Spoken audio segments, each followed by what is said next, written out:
Hello, everybody, and welcome to the Highway to the Threemus Zone match. Today we are showing a Stone, Dingley, and Zyrak in an exciting match in the Gilgamesh group. My name is Rex Rule, and I'm being joined in the booth by Viteja. Viteja, what's so important about this race that we're seeing today? Man, this is an absolutely fantastic matchup. Zyrak,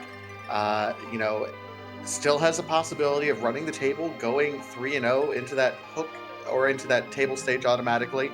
Stone Dingley, though, his fate is going to be decided if he's going to end up going hook or magma route, depending on a win.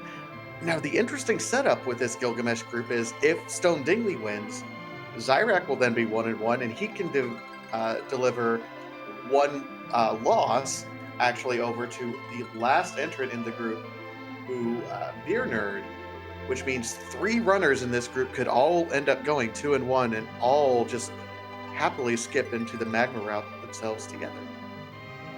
As of right now, both Zyrak and Beernerd are hoping to avoid that and go straight to the table. Stone Dingley is definitely going to be fighting to avoid the hook route and make it into the magma for the bit easier access to the table, though. And so we've got this matchup tonight. And it looks like we've got Edward the Bard as our starting character. What do you think about Edward in this flag set, Asia? I think I'm incredibly happy that we have free characters that I can ditch him as immediately as possible. That's what I. No, he has some interesting, like, very niche strats that you can use with him. He is the only character when you can time things properly that can solo Zeromus at low levels under 1,000 HP comfortably. It takes a lot of effort and a lot of planning and a lot of setup to be able to do that, but he can do it. I don't anticipate us having to resort to that, but we never know. Yeah, that anticipation probably because of the objectives that we're seeing today.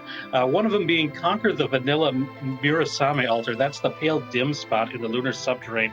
So we're going to have to fight a pretty high level boss in order to get there. And so the thought of having to have a low level Edward after that seems pretty low. The other ones that we've got here, defeat the Queen of the Town of Monsters. That's another high level boss. So you've got to do at least one of those two in order to do it. If it turns out the boss in the Queen of the Monsters is a freebie, like King Queen Evelyn or something like that, then there's a possibility this could be fast if we're very lucky with what key items are where. However, it's looking like we're going to have to do some grinding, going to have to fight some tough bosses, and so low level Eddie strats are probably not on the table. However, Spoon flag is in play, so if we get a spoon early, we might see runners consider keeping Edward because that is a very powerful weapon that he does have access to, and he has exclusive access to it as far as an equipable weapon. Absolutely. So we see our second character is Tella. Tella's had a bit of a glow up this tournament so far, and our pan is our freebie key item. You know, back, in my day, Tella was considered just kind of a niche character. He had some uses early game, but you try to ditch him. But for Threemus Zone, early exits and then being able to activate, getting weak relatively early by just doing ordeals, he has really been beneficial for a lot of runners and how they're running things, hasn't he? Yeah, he's become a favorite of a lot of runners, and I think a lot of it also stems from the fact that Fusia is not available in this particular flag set. So you don't have the higher level, like high HP utility mage. So you've got to deal with Tella, and the fact that he's pretty low level and everything like that also is a little bit of a benefit when it comes to like using him as potentially an agility anchor late in a seed as well, if you're able to find like a curse ring for him. Both of our runners off to the Watery Pass, which is with the weighted K Wildish, or excuse me, T Wildish flags. Um, you get a bit of a higher quality of items possibly found in here. And with Tella, exploring even deeper into this might be a possibility because you have access to that exit spell, as you had mentioned earlier. Absolutely. It's a very popular play. One of those things I do, I'll clear out the first room, get the waterfall chest, and then nope out if I don't have a Tella. But that Tella just unlocks so many other treasures that are available. Does look like Stone Dingley is going to exit out immediately after that waterfall, and so is Zyrak. Yeah, they did find quorum inside the watery pass as well, with the free characters on for this playset. You do get a free character in the watery pass. Lots of other places. Looks like Stone Dingley is heading to Damsian, which is another location with a free key item. Excuse me, free character. And that just makes it so that very early into the seeds, you can really kind of round out exactly who you've got available and what you want for your party. You don't need to worry about finding characters throughout the course of the seed. You can kind of craft your party right at the beginning a lot of time. Okay, we just had a lot of information come across. On Zyrak's side, he found an edge that was located behind the sand ruby, so that might be tempting if we find it. He also finds all the cure spells and the life potions in the item shop. Meanwhile, over on Stone Dingley's side, he did find a Thunderclaw, and his character that he finds over here is a Cane. Very useful character in Kane, and very useful apothecary there in Kaipo as well. We'll see. Kaipo is a place that if you didn't go right after the watery pass like Zyrak did, it's kind of an awkward town to visit since you can't land the airship near there. I wonder when a Stone Dingley, or even if a Stone Dingley, is planning to route Kaipo into the check here. So that's something that could really be a key find for Zyrak, are those cure potions and life potions.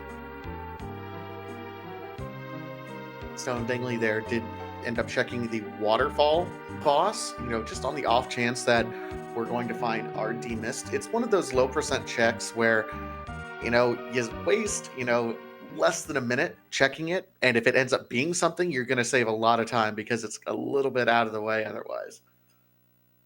A popular place to try to craft that party is Mysidia, which gives you 2 free character checks. A Stone Dingley finds Yang and another Forum, and is not interested in those characters at this time. The reset here is kind of a smart move because if there's no curse string found, a base level Forum could be a very good anchor at the end of a seed. So having that in his back pocket if necessary seems to be a wise move here. Zyrak also ended up showing us that waterfall boss, in a one-on-one sort of randomizer situation, doing those one-off checks over there, it's as important to know what your opponent is going to do and what you're not going to do, and vice versa. Since they both did it, no real time lost from either one of them. Yeah, it's one of these things where it's that gamble on, we want to not miss out on the Mist Dragon if it's there, since I'm already in the neighborhood. Looks like Zyrak made a similar reset out of Mysidia. Does not like. We already have Forums. We've got a White Mage, and if you were going to upgrade White Mage, it would be with a Rosa rather than a second Forum. So not a huge surprise that they don't like that. Yang is a little bit more of an interesting choice to say no to. He's not very good in the early parts of a seed. He really needs levels in order to do damage. We did find the Thunderclaw in, I believe it was Damsian, and that's a useful weapon for him, because the real way that he can deal damage, especially in the early and mid part of the game, is by exploiting elemental weaknesses. But it seems like they're pretty happy with having Kane, Tella as kind of the anchors for their group right now. Meanwhile, Zyrak ends up showing us a second Tella up on Ordeals, and this is where I start getting nervous, because this is not what I would call an optimal party by any stretch. We have a couple Porums available, a couple Canes, and a couple Tellas, plus an Edward, by the way. And Kane is one of those characters where it's really the equipment that he needs in order to be a decent character and do good damage. We did see a Dwarf Axe for sale in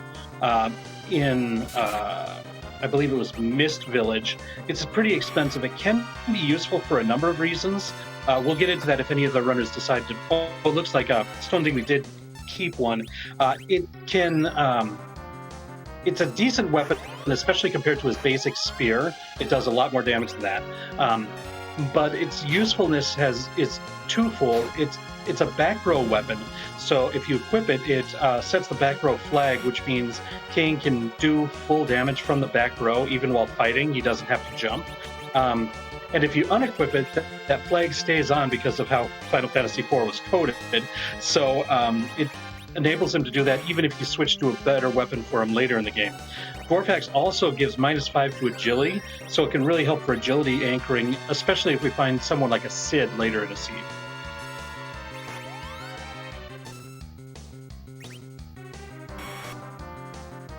And right now we're seeing Stone Dingley tackle the Antlion Cave.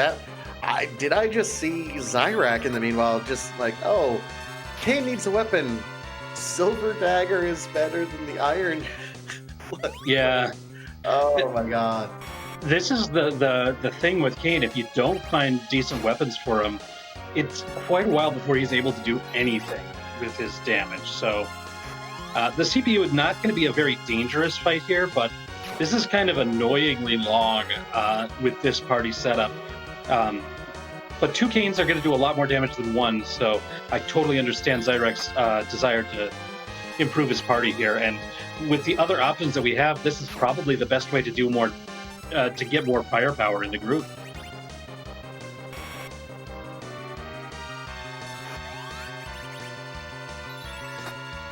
You know, I've seen a lot of treasure chests opened on both of these sides. There's just nothing available to us right now in terms of equipment. This is, man, we were not necessarily happy. We thought it might be a long siege to start with, and then we got rolling, and yeah, this might be a really long siege right at the moment, the way this is shaping up. We find Plague at the bottom of the Antlion Cave, and normally this is a very easy boss location. We've got very little firepower here to deal with it. So yeah, we're having Forum use a Kamikaze to knock her out and then revive her so that we can hopefully get a reset of the count just to do enough damage. We only need to do about 1,000 damage in order to defeat this boss, but even that is a tough... It's not easy to get that done, and we see both Edward and Kane fall for a Stone Dingley. We might be able to recover here, though. This is just showing how little power we've got in our party at this point in time. Zyrak's not facing that much better. I mean, he's got an extra attacker in a second Kane, but as you were saying, Kane is probably one of the most gear-dependent folks that you can possibly have in the game. So he's struggle bus here through this CPU fight to get his second Kane. Meanwhile, Stone Dingley does get through. The good thing is Zyrak, if he gets through, will have some extra levels on Stone Dingley. And there's our hook. Well, we've got the possibility of a hook seed here. That's always something that viewers like to see. I like to see. So hopefully we'll get that.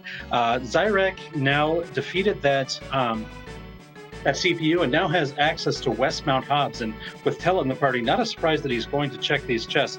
Going to be desperate to find something for Kane to equip. Something like a Blizzard Spear would be a really nice find at this point. But the Ninja Hat, I think, was the best piece of gear that he found throughout all the chests here on Mount Hobbs.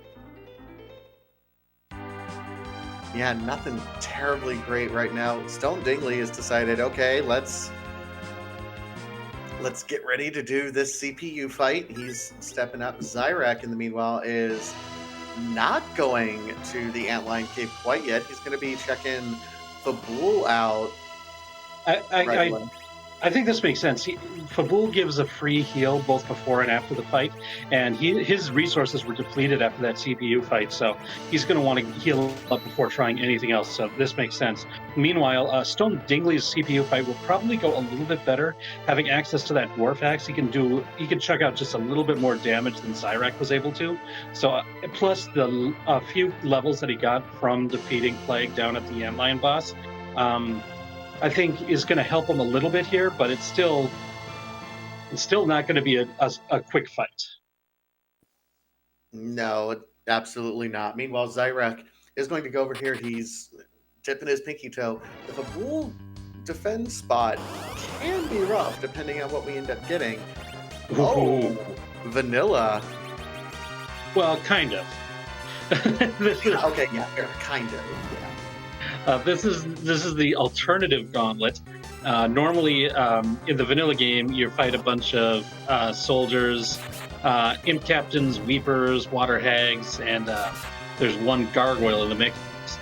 But here, wherever you find it, with the alt gauntlet on, wherever you find this boss, you're going to fight a bunch of random encounters from the area. So this would be the fights outside of the Fabul area that this would pull from. And this formation of 4 imp captains and 2 imps is one of them in there. I believe we'll probably see some like needlers or something like that in here too. Maybe a couple gargoyles. I think those are all in this pool, but we'll see. I'm not sure exactly what we're in store for, but I think those are the sort of monsters that you'll see here. Absolutely. I think the most difficult part of this is the time investment, right?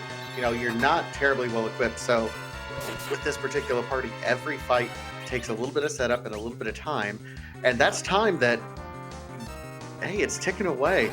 You know that the other person is probably not going to be doing what you're doing because this was clearly a mistake. That's what you're telling yourself. Well, it does kind of pay off for Zyrak. That first fight did yield an hourglass drop, and hourglasses are pretty premium consumable items, and so that's going to be really nice to have in the inventory at this point in time, too. The fact that we did have the pan does mean that there is kind of the impetus to potentially skip Fabul and try to do all of the Fabul and the 2 Sheila checks all in one go. However, with this party, you do want to get some more levels just so that you've got some damage that you can do. So it looks like Zyrak thinks of that, and it looks like Stone Dingley has got some similar thoughts as well as he's prepping up before getting ready to do it as well. Did also take that second cane, got through that. Unsurprisingly, did get through that CPU fight considerably faster than Zyrak did, making use of that dwarf axe. He also has at least one black belt and that now that ninja hat as well. So he's starting to develop some gear for his cane.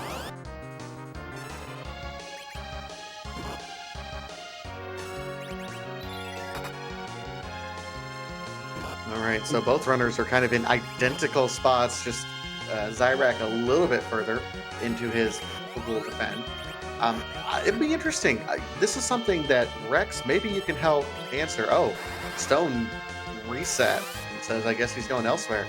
But when Stone Dingley eventually ends up doing that, will he also get an Hourglass 1 drop? Is it a guaranteed drop based on the seed and the randomizer between the two? I believe the drops in the alt gauntlet are the same odds as the regular game, the regular encounters that you get there. I could be wrong, but I'm pretty sure that's how it is. Our tracker Baka Shinobi says that it drops are based on frames, so it's basically the same that's built into the regular game. So based on whatever frame you're in there. So likely not. I don't think it's a super common drop to get that hourglass from that imp fight. That is interesting to know. All right then. Another good weapon found by Stone Dingley in a shop in Silvera finds the Ogre Axe. So now he's got a couple of, one really good axe in the Ogre Axe and one decent axe in the Dwarf Axe in order to get some damage through these early parts of the seed. Now, since none of the characters that he has right now has access to a lot of good AoE damage, that might be why he decided to forego that fight until after Mount Ordeals, which is where he's going right now. Once Tella has access to like the level 2 and level 3 offensive magic, he might consider going back there because then he'll just have a bit more firepower and be able to get through those fights a little bit quicker. And adding insult to injury, the King of Fabul is saying, yes, thank you for defending my kingdom. Here's some arty arrows, which would be fantastic later, but man, we're really looking for something else right now. Especially with this party, I think they're really hoping to find a magma key. Trying to go through the hook route with this low firepower is going to be a little bit tough. Now, the shops that we're seeing, those Ogre Axes are going to help a lot. You'll have the utility spells from Tella once we complete Mount Ordeals here. He'll have his full suite of spells. There were Soma drops for sale in one of the shops that we saw earlier too. So if you want to get him up to that 100 MP so that he can use Meteor, that might be an option that our runners use as well. So there's a they're going to have a little bit more freedom of what they can do shortly. And it looks like the first boss up here on Mount Ordeals is not going to be a difficult one. No, this is a free boss. Does not have the boss bit, so all sorts of status effects you can really make on them. If you attack, they will cast, various spells on you. If you happen to have a mute bell, that works on them, or cast mute, as we do have a forum. I guess doesn't know mute quite yet. Yeah, without the status effect spells that we can get, it can be a bit tricky. Other things that work well is if you've got mute arrows, a mute knife, or an elven bow, they all do 4 times damage to this. Rune axe as well. So there's a lot of things that could, but we haven't seen any of those. So we've got to do what we've got. And we see jumping being used effectively because jumping doesn't proc counterattacks from guards. So no size, no piggy counterattacks from jumps.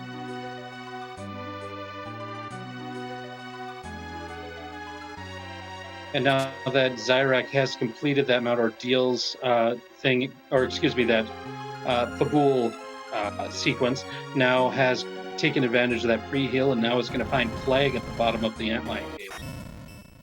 Zyrak's Plague fight, I think, is going to be a little bit smoother than Stone Dingley's, simply because he has more levels to attack it. I agree. I think this shouldn't be too difficult. It looks like he's got a bow and arrow option. It is just a great bow, but it's still... Plague is a flying enemy, so takes extra damage from bow and arrows, so that's a nice little option there, too. Ooh, Bahamut. All right, so we did end up finding some Star Veils. Looks like right now he's just setting up to do as much damage as he can. Yep. Got at least 1 Star Veil up on our white knee. Yeah, and I believe there's some Star Veils in the starter kit that we get here as well. Probably just going to use the one here so that we... because I think the low HP of this spot means 1 reflected Mega Nuke should be enough to finish off Bahamut here. And then you get a free heal for the next boss anyways, so... just taking advantage of that here. Foregoing a little bit of experience on 3 of his team members because of that, but better safe than sorry, and now you still have more of those Star Veils in your inventory, just in case. Absolutely. Very heads-up and smart play. Meanwhile, Zyrak is fading Ordeals right now, or at least avoiding it. We'll see. It's our first check really into Baron at any point in time. Ooh. There's our Misty Boy as well as Quickie Boy. Yeah, this is a couple of really nice finds here. Get a couple of key item checks by defeating these bosses because of the Mist Dragon sighting.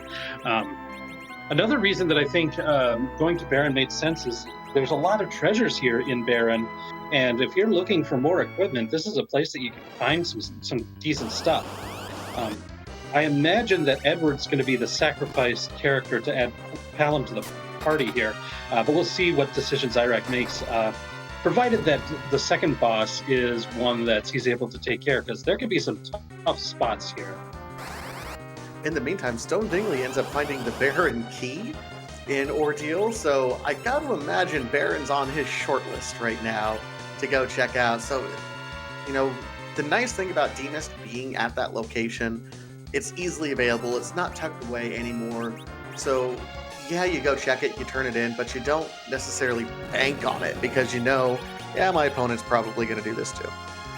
Exactly, and I guess this second boss here in the Baron Inn isn't going to be one that's going to be difficult to defeat, because we found King Queen Evelyn, one of the freest of all the free fights in Free Enterprise. So we're going to get those couple key item checks. We're going to get a Palom. Provided Zyrak wants it, I assume he'll want Palom at this point in time with this party. Palom just adds so much more damage to this team, just with a little bit of levels to get those level 2 magics. Virus not long after that, and Quake at a very low level. He's just so powerful in clearing out bosses in the mid part of the game, especially if we're going for a hook route, which it looks like maybe in the cards here. All right, Zyrak just lets them, is like, I don't have the damage to be able to get through king and queen, so he just survives at this point and lets them die off. Yeah, the HP total is probably a little bit more than Zyrek would want to do anyways. So just not if you're not have to take time to watch the animations of the attacks, it's going to go faster. It's a slow fight though. That the agility is pretty poor for that boss there. So yeah, it does take a while for them to become conscious, but is rewarded with the Earth Crystal, and then we're going to see what the choice is for the character here. I absolutely love the Earth Crystal. Yeah, Palom.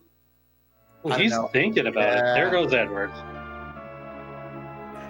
yeah, that was a call that I would make as well. I'm not a big fan of Edward anyway. Palom, Quake Mage just does so much work. But more importantly, that Earth Crystal, hello. I'm going right to Troya. The Troya Treasure Room is so stacked in this T Wildish flag set. It is very dense in terms of the possibilities of really top tier treasure. Um, it's just something you want to do relatively quickly. Yeah, not surprised. It looks like Zyrek is not heading towards the back of Baron in this case because we've got a much better treasure option right open to us, as you just explained. So I wouldn't be surprised if that's the next place that he goes as well. Might also, depending on what he gets there, might decide to go through the Tower of Zot at this point as well, just in case. Whenever you've got a hook and there's key item locations yet to check on the overworld. Like, if that happens to be the magma key, then you might be tough. But it looks like it's not Troya. Okay, getting back in there. But looked like we might have been seeing an Evelyn Castle dive there, but no, he hasn't done ordeals yet, so he wants to get the full magic suite from Tella. So it looks like he's heading to Mount Ordeals. No, he just keeps faking me out. Zyrek does. This is, I think, a symptom of Zyrek not quite knowing what he wants to do. He might feel a little bit behind based on party size, feel pressured to make certain plays that he wouldn't necessarily make. This is where the nerves get you. You know, you're already 1-0. You know, a loss will put you into a very competitive, at minimum, uh, magma group instead of a hook group. So the nerves is where you're starting to get. So that's why you can see him kind of second guessing himself. Uh, that's where mistakes happen. I really hope that Zyrek figures out what he wants to do so that he can continue going, because those little things can cost races.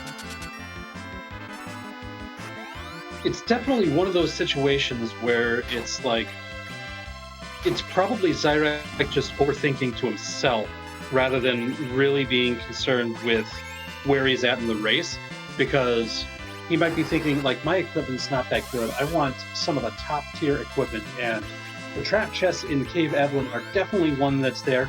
Plus, you get a little bit of extra experience before diving that hook route.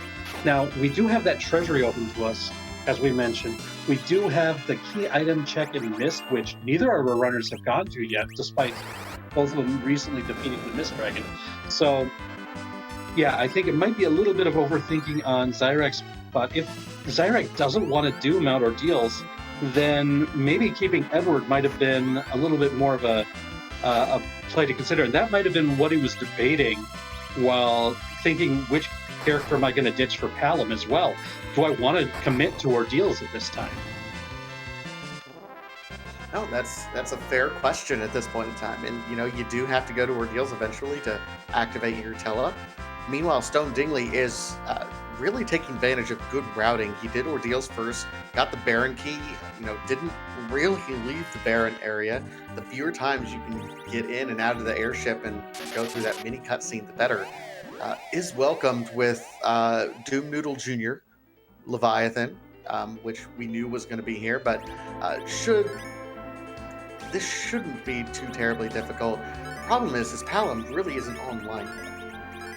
As long as Palom survives this fight, then Palom's going to be very helpful throughout any other overworld checks that he wants to make should he decide to go through Zot, as well as being really good preparation for the upcoming possible hook route. Though it looks like Leviathan really seems to be targeting Palom there, hitting him with the ice too for the to knock him out. So that might be a problem if he was relying on this fight to get Palom up to speed. Meanwhile, on Zyrek's side, I saw him opening a Murasame sword. If we ever find an edge, that will be fantastic right there. And oh, poor Palom is not getting all of that good, juicy experience. Now, he did have some opportunity to throw a life potion or a life one spell on Palom in that fight. It looks like he was purposely not reviving him, so might be trying to set up a slingshot for when he does want to grind up Palom as well. So that might be something that's on Stone Dingley's mind at this point. And there is an annoying boss on the throne of Baron. Oof. Oof. Or shall I say, ha ha ha ha ha. And as always, the item shop in Evelyn Cave pays off pretty well. We've got Bacchuses and coffins for sale in there. A couple of very good items. Also, Gugnir spears for sale. That's a very good weapon for Kane, but a very expensive one. Yeah, that's going to be difficult to justify the cost right now. It's not that much more, and that money right now is much better spent on things like the coffins and the Bacchus wines for the party setup we have right at the moment. Not opening any treasure chests. Looks like he's going to go into the bag, see what character we have. I get the impression that we're not entirely happy with this party setup. That might be why he beelined it there. And it looks like we have yet another Palom. Looks like he's going to save, maybe do some looting here. This is a pretty, the weight, the treasure weight in this place is pretty high, so there's a pretty decent chance of getting good equipment in here. So wouldn't be surprised if we see maybe not a full loot, but a pretty strong loot in this area.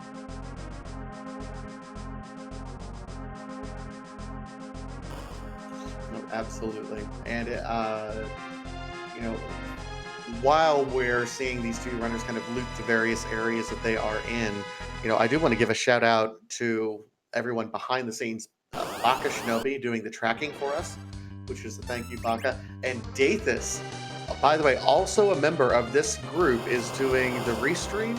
And Dathis rolled this seed for his two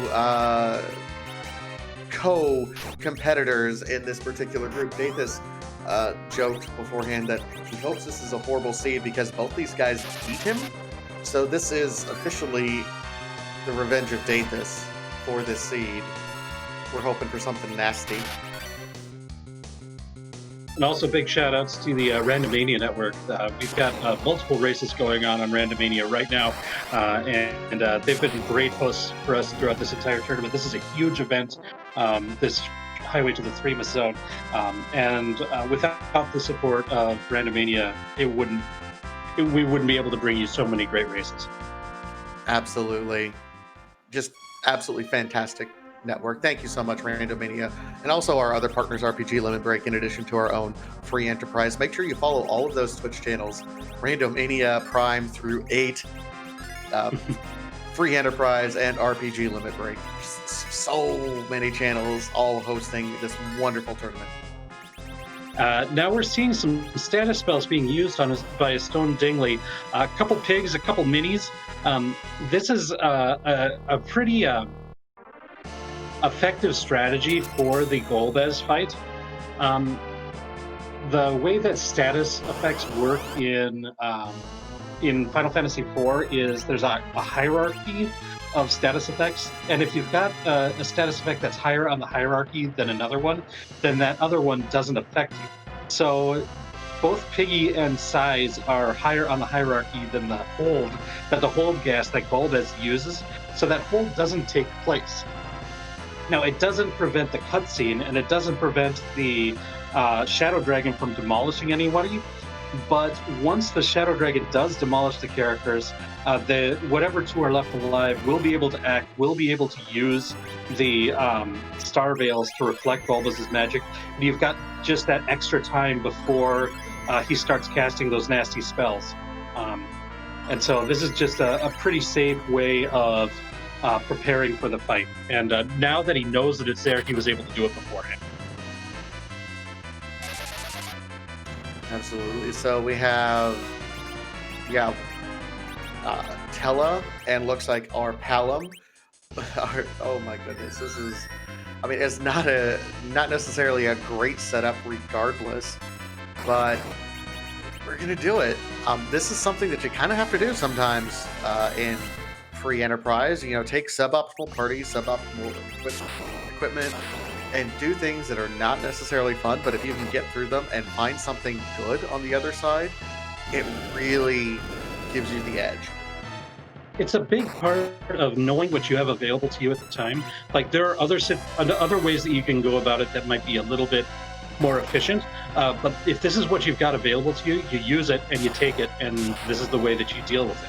Now, it looks like Zyrak did all that looting and did grab enough to fund buying a Gugner Spear, so that's going to really help out Zyrak. And so looks like that's what he wanted out of that cave anyway, was the character check, looting. Doesn't want to commit to the hook route yet. We might see an Ordeals. I think those are the sort of things that might be in the future, and it is Ordeals that he's going. Meanwhile, a Stone Dingley has been able to take out Golbez with that mini.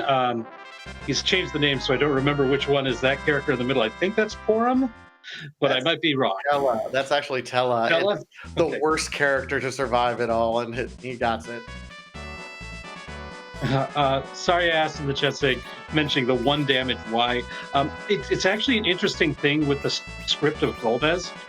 The reflected damage that he does to himself can never finish the fight. So you have to, once he's taken enough damage to be defeated, you need to actually do direct damage to him. So even though it was just the 1, he's probably taken more than enough damage to be defeated at that point. So we just needed some damage to hit. And so that little punch from the mini, which will only ever do 1 damage, was enough for him to trigger the Y there. So, yeah, that's it is kind of neat to see though that it works like that.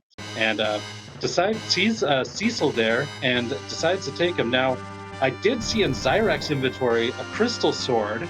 I don't know if that was from Castle Evelyn or in the Evelyn cave somewhere. But if a Stone Dingley can find that chest, he's got a very powerful character there. You know, I think it was probably in Evelyn Castle proper, which means it's an out-of-the-way spot that Zyrak checked that, you know, I don't know if Stone Dingley will. Meanwhile, Stone Dingley does end up finding a Murasame, so all that diving into Baron didn't necessarily account for much at that point in time. Now we're at least going to be getting our Troya treasure room check. Yeah, so if anybody wants to rate this treasure chest, put in your value out of 10 once we see the treasures that are found here. We're going to be looking for really good Kane gear, especially, and now Cecil gear. We would love to see a crystal sword. We would love to see, an Excalibur, a Gugner Spear. Charm Rod is a good one. Stardust Rod. We get some good things in here. I think I'm going to go with the same that the Harumph says, 7 out of 10. We've got a couple really good items in there, but there wasn't a lot of density of great items. Like there were like 3 really like A-tier things, and then there just wasn't a lot. Like you're not getting a ton of extra money out of selling the rest of the chaff that you've got in there. So I'll go 7 out of 10 because an Excal and a Gugner are very good for this team. And a Stardust Rod, of course. Yeah, I think I'm going to go 1 lower. I like 6 of 10. You know, Okay. We did get a Stardust Rod. We got the Gugner. We got Excal. None of the, I mean, only the Stardust Rod is a top tier weapon for anyone. We can get something better, even if it is the Crystal Sword. Excal is still very, very good. But also, we didn't get any gear. There's no stat boosting gear that was in that. It was, you know, empty other than those 3 weapons, really. And not a lot of J items that we haven't seen available in shops. So, yeah, I mean, it's nice to be able to have a Cecil with an Excal, but yeah, I want more. If I'm happy-ish right now. I think often in the early and mid part of the game, the best defense is killing your opponent before they kill you. But as far as like the longevity of the seed, you may be right there. But I'll stick with my 7. You can have your 6, and we'll see how the seed progresses from here. Find another Gugner right there in Cave Evlana, which I imagine Zyrak probably did pick. So I think both of our runners now have 2 Gugner spears for their canes, and that's kind of make them feel a bit better about their party. Oh, although I guess there's only 1 cane left on Stone Dingley. He kept both the twins, kept Tella, and now has Cecil and Kane. So a second Gugner does not do a whole lot for him here. I didn't realize it was Kane that he ditched. Yeah, this is kind of shaping up to be an interesting party. You know, whenever I have Porum, I'm almost immediately setting myself up to do some sort of reflect strats, if I'm honest, because if I'm setting up for anything else like a Zerk strat, you know, Porum just isn't gonna cut it because of her low HP pool. But this seed is really feeding us into no real good directions, unfortunately. We're kind of stuck with what we got. We are set up pretty good to use those reflect strats if we find that darkness crystal and have access to the D-machine grind, which is a possibility. But barring that, a Zerk strategy might be better because especially on the Stone Dingley with, well, I guess both of them have a couple really good, either 2 canes or a Cecil and a cane, both really good options for Zerking. We've also found, we do know that there's that edge in the Typo Inn, and if we find that Sand Ruby, we found, I think, a Mirasame earlier too, so we've got good options to Zerk up edge if we want as well. And finally, Zyrak is our first to check Threemus spot and the Darkness Crystal. Oh, wow. That really changes the complexion of this seed big time. Go to the moon. Go to the moon. Go to the moon now. Just go to the moon, Zyrak. Do it. Do it. This is my. There's so many things that are. There's so many things that are available. Looks like he's heading over to Toria. Gonna cash in that treasury almost certainly, and then we'll see if he decides to go to Tower of Zot. He could go the hook route, but having access to that darkness crystal just means you've got so much more possibilities, especially with Tella in your party. He did just complete Mount Ordeal, so Tella does have the full suite of spells.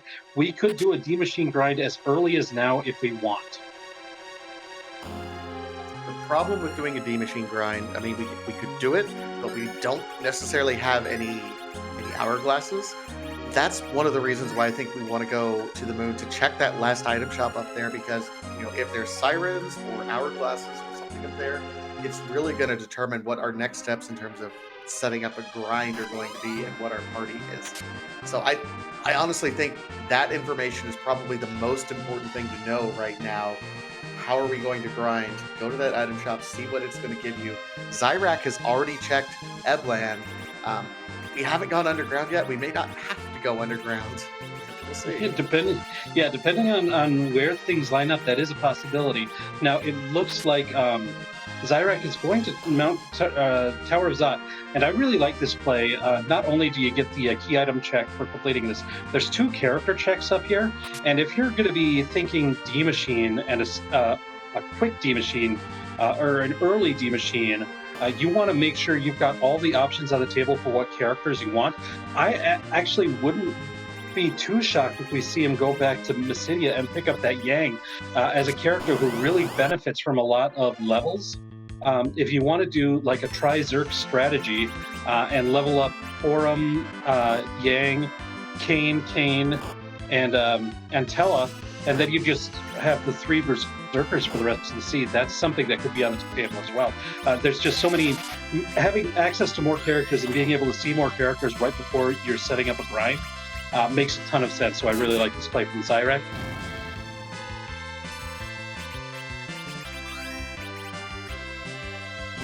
Meanwhile, Stone Dingley, continuing down through this hook route, finds the Mad Ogre chest, one of the best ways to get the experience needed to, like the final bits of experience that you need before going down that hook route.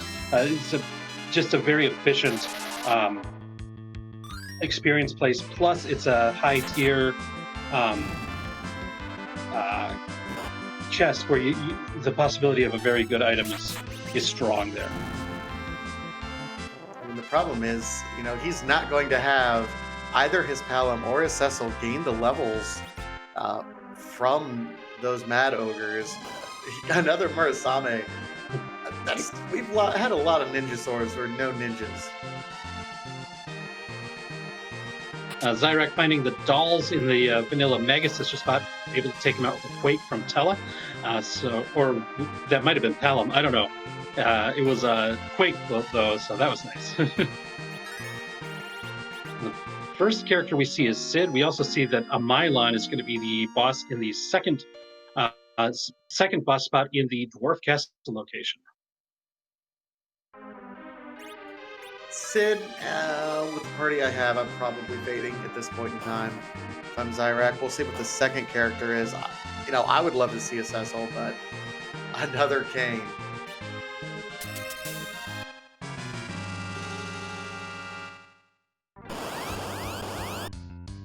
Sid is a character, if I'm not doing like a D Machine grind, I actually really like him in this flag set. Ooh, this is a very scary fight in the vanilla King Queen Evelyn spot. These dark imps are going to be very scary. He does have the coffins in the inventory. If he can fire off 3 coffins before his party eats it, then he's good, but that's going to be a real tall order here. Yeah, these dark imps are one-shotting his entire party, so I mean, he's hoping. Kane needs to be able to tank one hit, and it looks like he's got enough gear that he might be able to do this. He jumped instead of using that last coffin. Oh, he still might be able to do it. So close. Yeah, that dark imp is just wailing on him.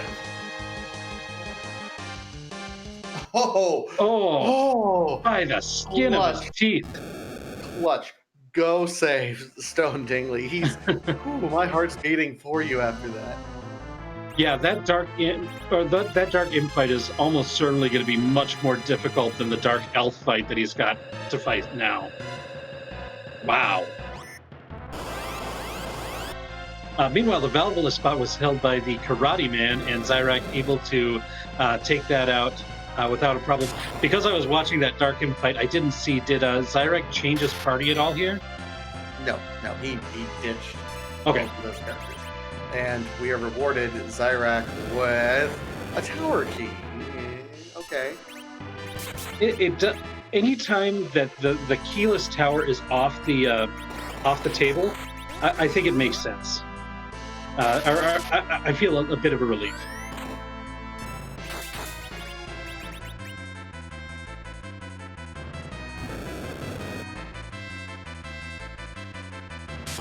Now we have Zyrak who's going to go ahead and do Baron. It looks like he's trying to clean up the overworld as much as he can before he makes any other decisions. He's like, I'm in this part of the world. Everything I'm doing it's at least a check. It's not an empty check. It's something that he can absolutely do. He can go hook route. I mean, he has the levels to do hook route now. He has the ability to do Darkness Crystal, which he might be avoiding because D-Mist was such a free fight. He's like, there's no way. Stone went up there, so I'm just going to avoid it. That's always a possibility.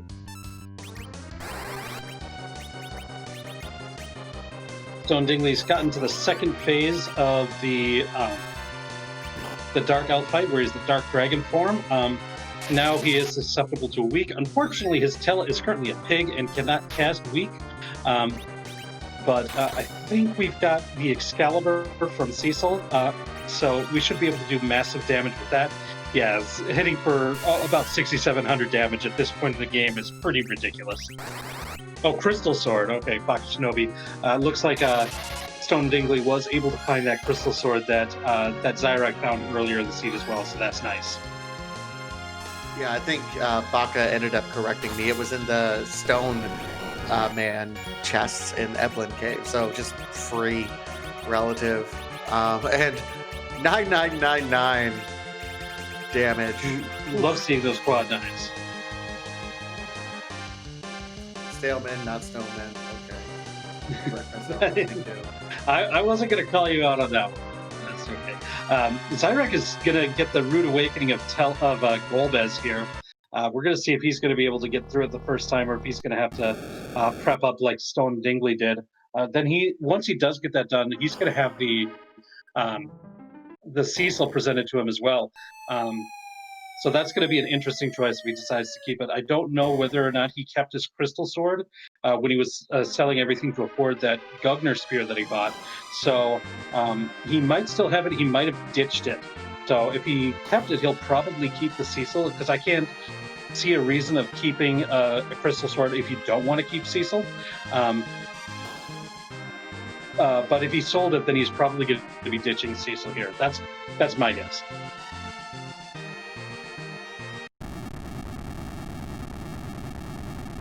Shinobi, our tracker, is pointing out in chat, Stone Dingley has not done demist, and we know we're going to need that darkness crystal at some point. That's true. Zyrek also completed Tower of Zot, and Stone Dingley did not do that either. So if there's something really important in the tower key item location behind the super cannon room, that could be something that's really key for Zyrek that Stone Dingley might miss out, depending on how long he decides to fade the Tower of Zot check. It's a long check, the Tower of Zot, and without having that darkness crystal, not knowing that the D machine grind is on the table, like, I get why Stone Dingley decided not to do it. But it could end up biting him depending on what item is there. So Zyrek has a couple of things, a couple really key pieces of information that Stone Dingley doesn't have. But Stone Dingley's underground, has whacked Kane with the pan, got a spoon for that, and can now do both of the Sheila checks at once. So he's able to start getting going on a lot of key item checks in the underground at this point. So that is what Stone Dingley's got going for him at this point in time, too.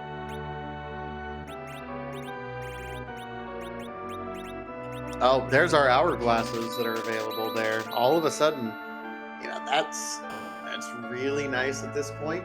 Also picks up a couple tents. Tents are an interesting item. They've become more popular in this particular flag set as well. Mostly because they're a smaller heal, yes, when you rest, but they also don't revive dead characters. So if you're really wanting to keep someone dead in order to either slingshot them or keep them exactly where you want them to be in terms of levels for that agility anchor spot, that's really been kind of an interesting strategy we've seen evolve in this tournament so far. And it looks like Zyrek decided to ditch Tella for Cecil. Now, this is a very interesting choice as far as I'm concerned.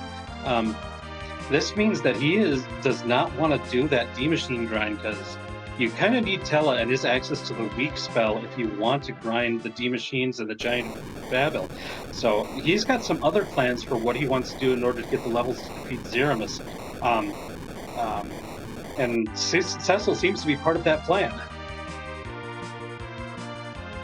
Yeah, this is really banking at this point in time on finding sirens at this point. I mean, there's some other grinds that you can do, but you just forfeited one of the easier grinds, doing D machines. Just banking on there is going to be something easier, and there's not much easier other than sirens or either cracking eggs or doing King Ryu's. We do know where there's some hourglasses, so that's absolutely still on the table. Still have not seen sirens, though. Yeah, there's still a couple gated shops that we haven't seen yet in Dwarf Castle, the Fey March, and Up on the Moon. Any of them could have the sirens in them, but like you said, we haven't seen them yet.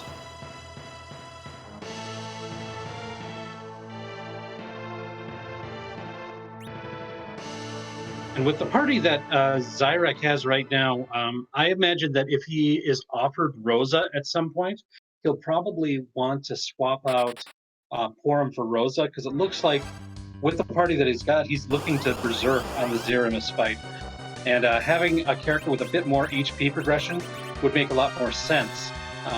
Or not necessarily make sense, but would be a bit more convenient. Sheila not delivering any key items here that that Stone Dingley was hoping to get. Got an Artemis bow, a very good bow and arrow, but not something that this particular party needs at this point in time. Absolutely not. Meanwhile, Zyrek is still doing overworld cleanup. He's going down here to check Odin's spot. Elements is located on here. Man, this Elements punches a little bit hard here. I don't know how good of an idea this is, but we're going to give it a shot. That does mean, as we saw earlier from Stone Dingley, that's going to be a regular leggy boy, Rubicante. It's going to be at the top of the tower.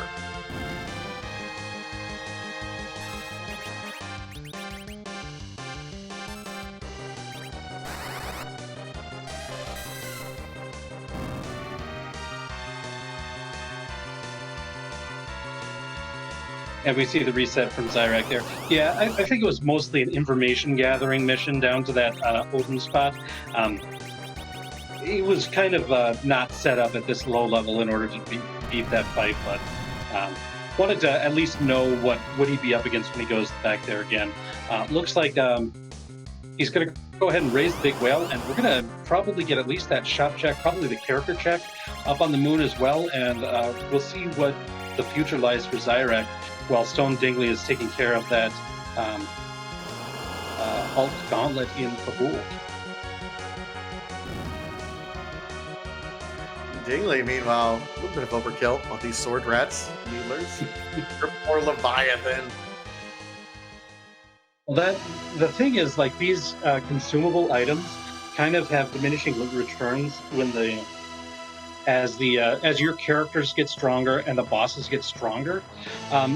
The effect that you get from them is less and less. So you might as well use them if you've got them here, especially if it helps you get a swarm of enemies down faster. And the Grimoire being used there, it is a bit overkill. I think even like a Shiva would have been plenty at that point.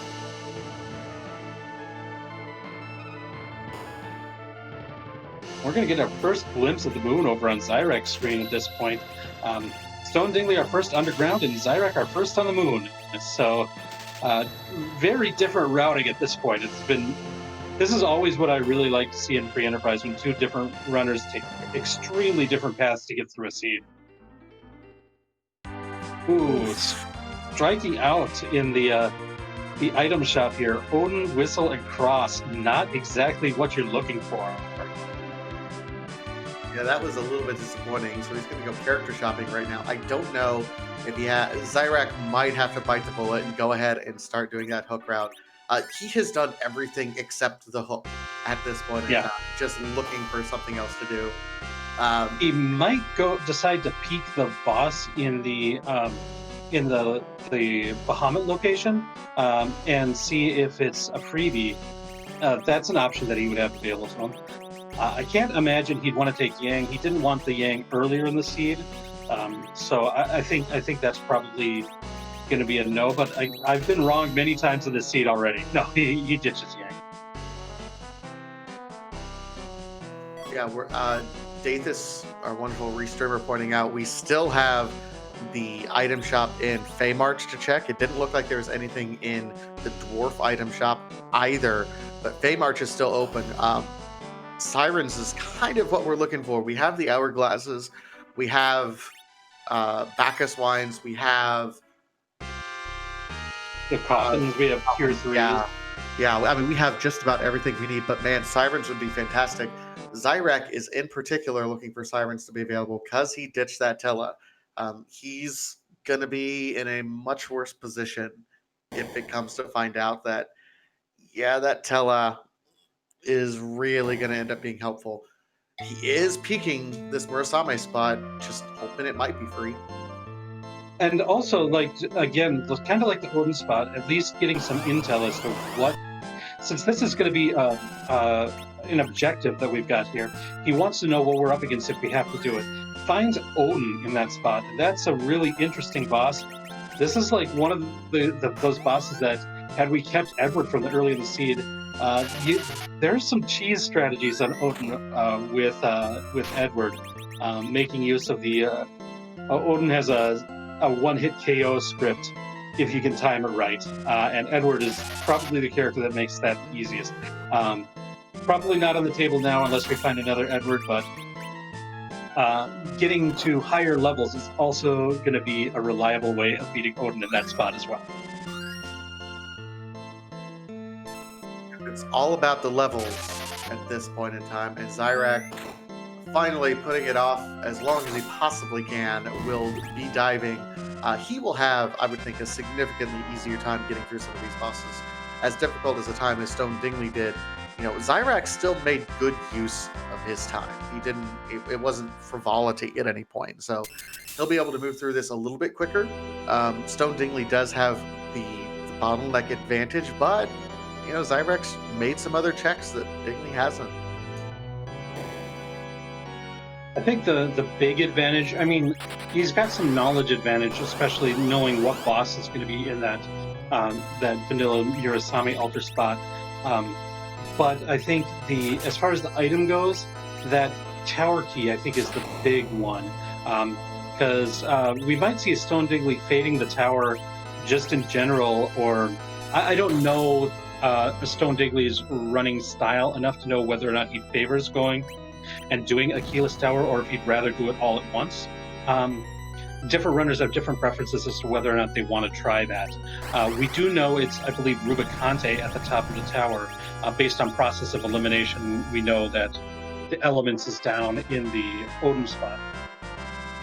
Now, Stone Dingley doesn't know that, just knows it's one of the two. Whereas if Zyrak peeks that boss, he'll know exactly what he's up against up there as well.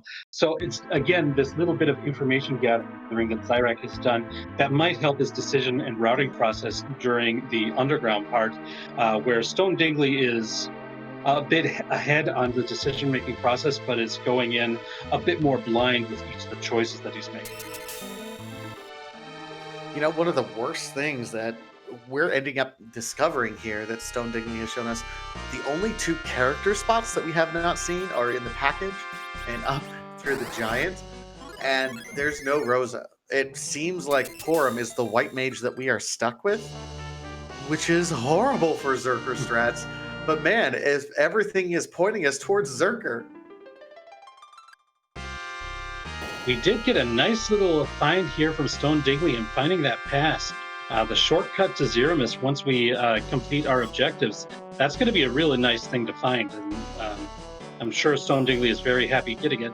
Getting that Excalibur there, we're not short on legendary holy swords for our paladin, but yeah, not exactly what he's looking for at this time. We have only found the one Cecil too, right? Like we haven't sketched other Cecils. It's just the over-equipped one Cecil. I mean, I think either of our runners would love to see a second Cecil, even if they're not planning on equipping a holy sword, just for agility anchoring purposes. A second Cecil is very useful.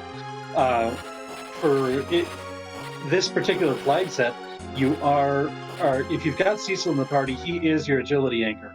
If you've got two Cecils, then you can choose which one becomes your agility anchor by putting him in a higher priority position, like in the middle of the party, so that you can dictate what the agility is anchored around. And if you keep one at a base level, then you get all the advantages of a high-level Cecil swinging around a crystal sword, and none of the disadvantages of the poor agility anchoring that he might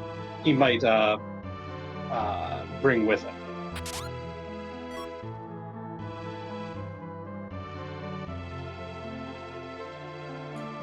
Alright, we have a freaky item and our last item shop check here immediately on Stone Dingley's side.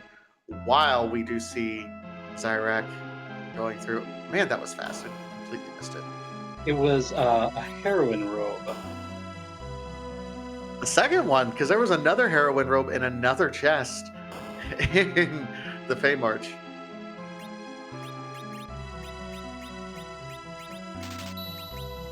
There we go, sirens. We do have sirens. Now, sirens are not guaranteed, but it is going to be a relief for our runners, or at least for Zyrak.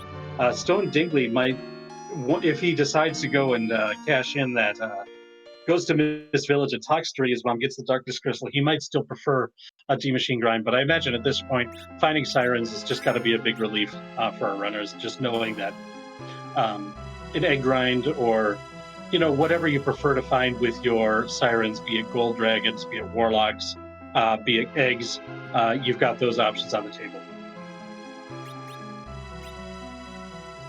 Oh, that's going to be rude, I think. Antlion at Queen, that's fast and it hits kind of hard. It's not as scary as the Leviathan spot by any stretch of the imagination, but it's not a pushover either. We do see that there's at least one illusion on the team, and that's going to be nice. We also have access to Blink with both Forum and Tella, although Tella has already been knocked out by the Antlion. But defensive strategy seems to be what the Doctor has in plan here. Meanwhile, as you mentioned, Vitasia, Zyrak having a lot less difficulty with those Dark Elf fights, had just done a little bit more prep by all the other checks and was able to get through it. Didn't have the nail biter that Stone Dingley had at that fight, that's for sure.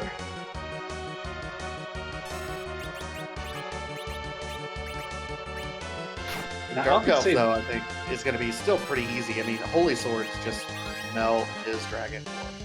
Yeah, once you get him transformed, he is a cinch. The Dark Elf portion is almost always the scarier one. The Whisper attack that turns a character into a pig, hitting the wrong character, like a Palom here, can just make it really annoying to try to get through it since it blocks the magic attack. But you tripped him into Dark Elf or Dark Dragon form. We should be good here for Zyrak. That Crystal Sword Cecil hitting for quad 9s. Yeah, the dragon is not long for this world.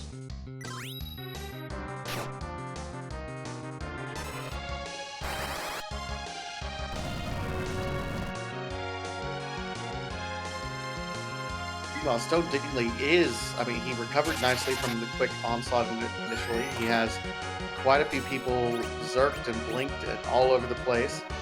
Does zerk his Cecil, so he will not be able to auto guard at this point in time in case someone is put into that weakened state. That is kind of a common strategy that you end up seeing, is letting everyone else just be weak and Cecil just covering everyone. Yeah, that can be a very good strategy. I think if you put your Cecil in the front row, you're not really going to be depending on that. That's usually a back row Cecil option. But you've got a bunch of casters of Blink, and that's kind of the defense I think Stone Dingley is going for here instead of the cover. There's a couple different ways that you can try to deal with this fight. I think cover strats would definitely be one option of getting through it, but it looks like we're opting for Blink in this case. The only danger is if you're zerking up, the counterattacks could still hit you, and that can be scary, but hopefully between the healing that we've got, we can mitigate enough of that. Ooh, that counter hitting Cecil is not going to be what Stone Dingley wanted to see, though. And I'm sorry if that was the commentator's curse that brought it on right after I mentioned it, but, sometimes I do that. I mean, I am still convinced that Boardface has programmed the enemy AI in this particular randomizer to know who he needs to hit to make it much more difficult for you. However, Stone Dingley does it. He pulls off the win. So that is, hey, at an hour 5, we have our first quest completion. Ooh. Yeah, very well played there. Just a crystal helmet as the reward. Still not getting the key items that Stone Dingley wants to get, but getting the objective complete is huge. Looks like he's got no intention of fighting that Vigan in the Leviathan spot, and I can't blame him there. That is a very scary fight next door. Absolutely. In the meantime, Zyrak gets through, is into the underground, and he is making a beeline up this tower. You mentioned it. He's trying to press his advantages, knowing exactly where he knew that he really took some dives and went down some rabbit holes. Right now, he's hoping that long rabbit hole pays off in some capacity with a key item that's required here. So we'll see what he ends up doing. And meanwhile, Stone Dingley does not have the tower key, so he's also going up the tower right now to fight his Rubicante. Zyrak's going to get a double dip out of this, so we'll see which is the better play. Right, and I think this is a play that I also like. If you've got that tower key, you've gone through the hook route. As soon as you go into the underground, you go right back in the tower and start going through the underground portion of the tower, and can complete it all in one go. In general, the boss in the vanilla Rubicante spot, where we had the dark elf in this particular scene, is generally a more difficult boss than the boss at the top of tower here in the Dr. Luge spot. That's not always the case, of course. It varies from seat to seat, but in general, that's like a one that you'd fight later in the vanilla game. So the difficulty is usually something that you're able to handle, and you get 2 key item checks without even having to get into your airship again afterwards. So it's just one of these kind of routing advantages where it's like, I'm already here right now. There are free checks that are available in the underworld, but this is something that's just advantageous to do right now. So you might as well do it now instead of having to fly back here at a later point in time. So I really like this play from Zyrak. I do as well. It'll be interesting to see what he ends up following this up with. Yeah. If he's driven one way or the other from whatever key items he ends up finding. If he continues to follow that tower key rabbit hole, if it's guiding him somewhere else. We do know that sirens are available in the Feymarch, and right now he's kind of banking on sirens being available somewhere after ditching that Tella. So he will eventually be happy to see it. I also wouldn't necessarily be surprised to see him go right to Dwarf Castle. Still probably hoping for a Rosa. Well, that kind of depends on whether or not Palom has learned enough levels, has gained enough levels to learn Warp, because since he ditched Tella, he doesn't have somebody who can do the Warp glitch in his party right now, and Palom learns Warp at a pretty high level, relatively speaking, because the other Black Mage that learns it through levels is Rydia, and she learns it very early. And we find the rat tail at the top of tower, so this is going to be something that's going to be huge for both Zyrak and a Stone Dingley. They both have access to the objective number 3, and that means really Zyrak has access to everything that he needs in order to complete the seed, because he can get to the Town of Monsters. He can get to the Mirasame altar, and he can trade away the rat tail. He's got access to Threemus. If he goes to the Feymarch, he's going to find those sirens, so he'll be able to grind. Zyrak's in a great position here. Stone Dingley, it depends on when he goes back to Mist Village, because that darkness crystal that he hasn't picked up yet is kind of the difference right now.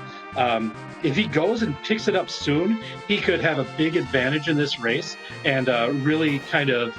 But until he picks that up, I think Zyrak has the edge.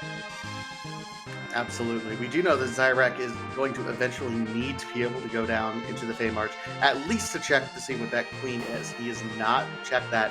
With that, I hope he ends up seeing the sirens for his grind. Meanwhile, Stone Dingley is going because he's like, hey, I already got one. Let's go ahead. I can trade away the rat tail and see if that leads me somewhere.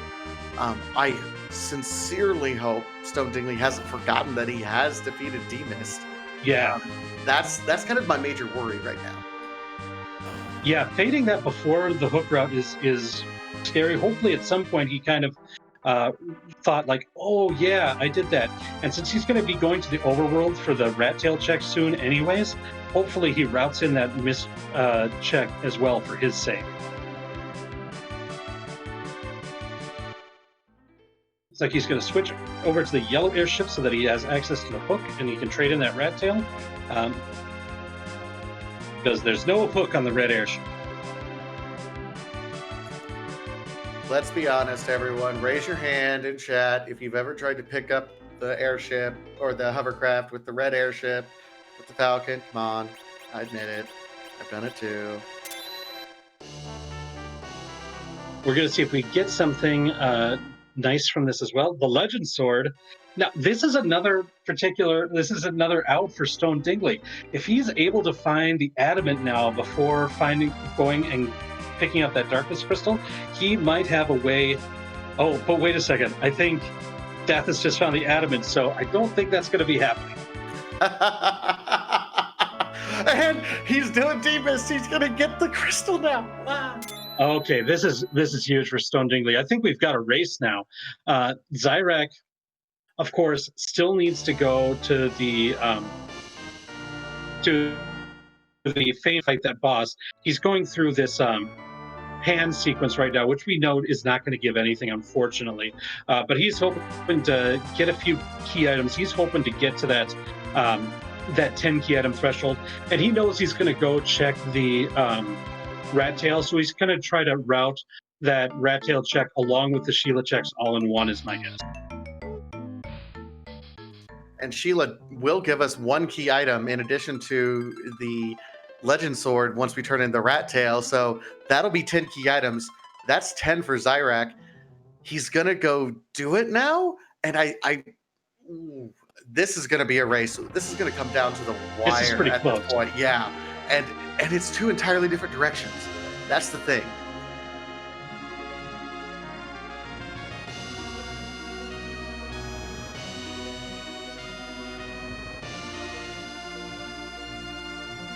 Dathus, I'm gonna go out on a limb and say, since he's already dove keyless tower, if he finds the tower key, he's noping out.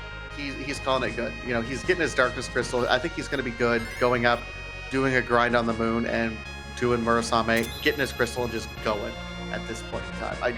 I don't think he's going to find tower, because if he's raising the big rail right now, I don't think he's got any plans of going to the tower of Zod.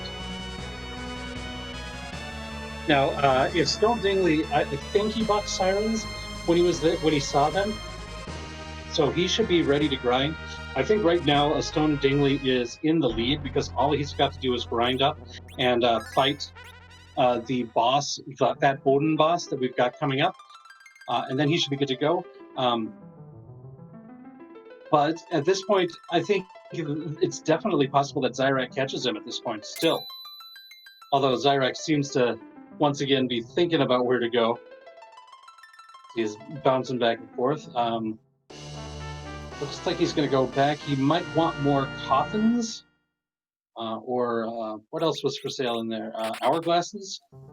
Coffins and Bacchus wines, actually. Bacchuses. Oh, yeah. Bacchuses are really nice for his team, so that might be what he wants to stock up on.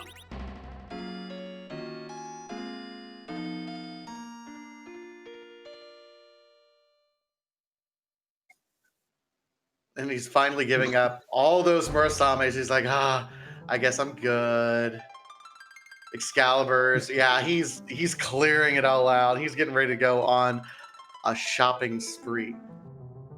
I can only imagine, like, if a vendor, if you go to a storekeep, a merchant, and the vendor there is like, I've got some weapons that I'd like to sell to you. I've got this legendary holy sword Excalibur. I'd really like to sell it to you. Like, yeah, I think I've got enough cash on hand right now to give it to you. Like, the endless bankroll of all these shopkeepers just amazes me in these games. What I really want to have happen at some point in time for Seeds is a Pawn Stars flag, where no matter what you sell them, it's like, best I can do is 5 gold. Exactly. Exactly. Yeah. That would be so much more realistic. It's like this is a great sword, and I'd love to buy it from you. I just can't give you what you want for it. I just don't have the cash on hand.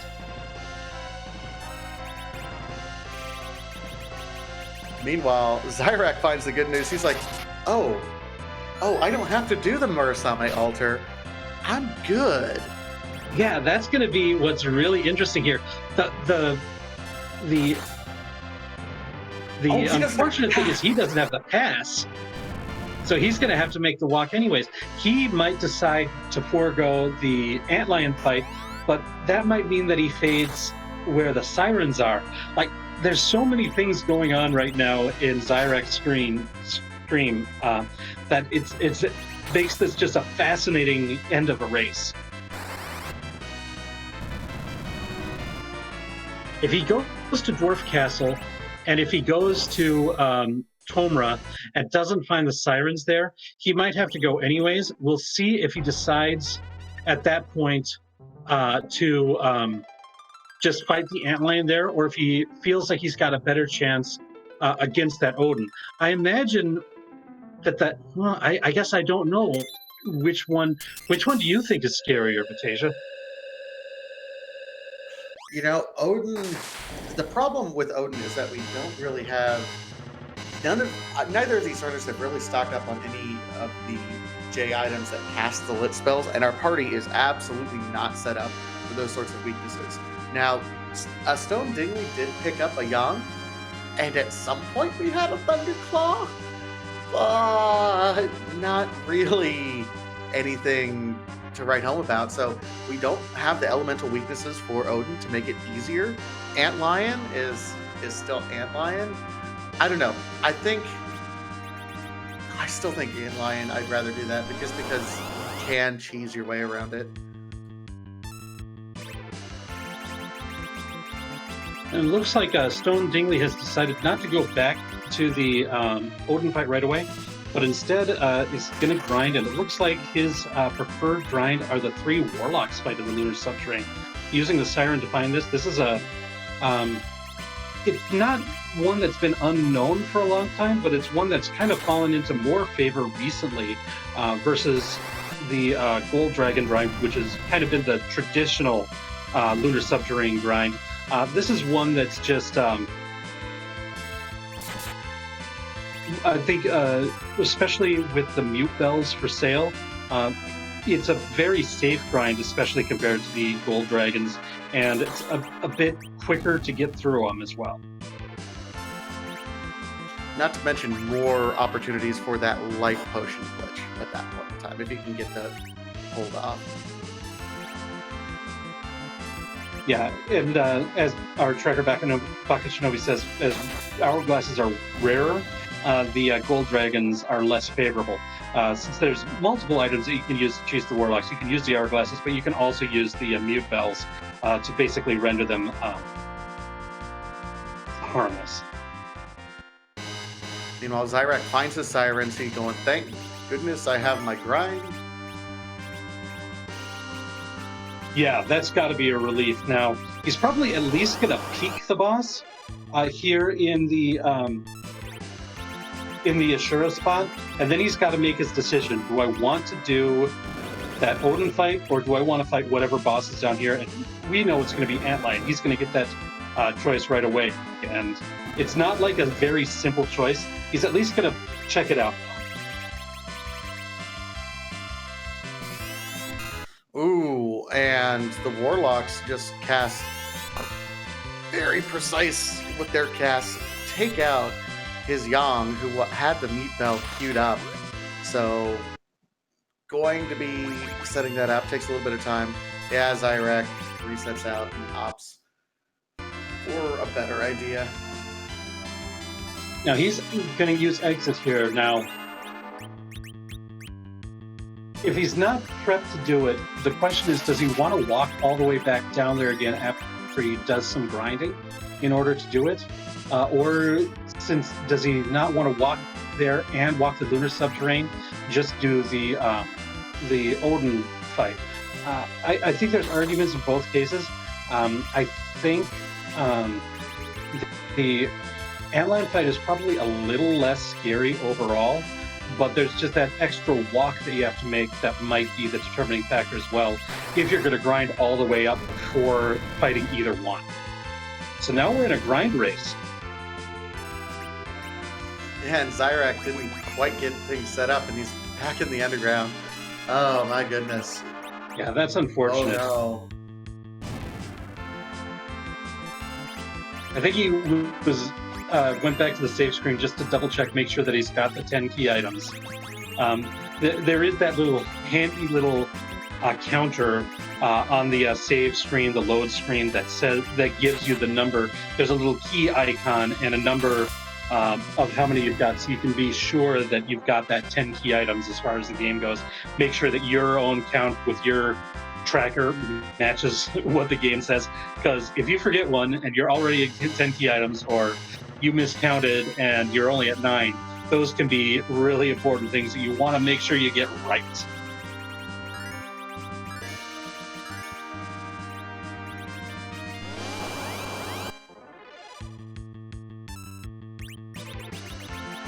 This is one of those situations where Cecil as an agility anchor is not as ideal as a lot of other situations, because Cecil with that crystal sword is going to be, in general, the fastest way to take care of those eggs. But you can't manipulate it as easily for Cecil to always be the character who goes first. Whereas, like, if you had a non-Cecil anchor with very low agility, you could put Cecil in the top spot, and he's almost certainly going to go first in a battle. So this is just makes this egg grind a little less slower than it could be. It's still a fast grind because Cecil's going to be able to one-shot, and at certain agility points, he is going to go first, as we see in this fight right here. So here's the question. Which would you rather be doing? Would you rather be a Stone Dingley up on the moon, just grinding a few levels on these warlocks to go do the Murasame spot? Or would you rather be Zyrak doing these egg grinds? The eggs, you know, in terms of experience per second, right now, I think he's gaining experience faster, but a Stone Dingley is also a little bit higher level and he's almost already there. Also keep in mind for both of them, you know, if they're both set up to do Berserk strats, with Palom, or with Porum, who you're going to need to get some extra levels with anyway. Porum is kind of the X factor in all of this.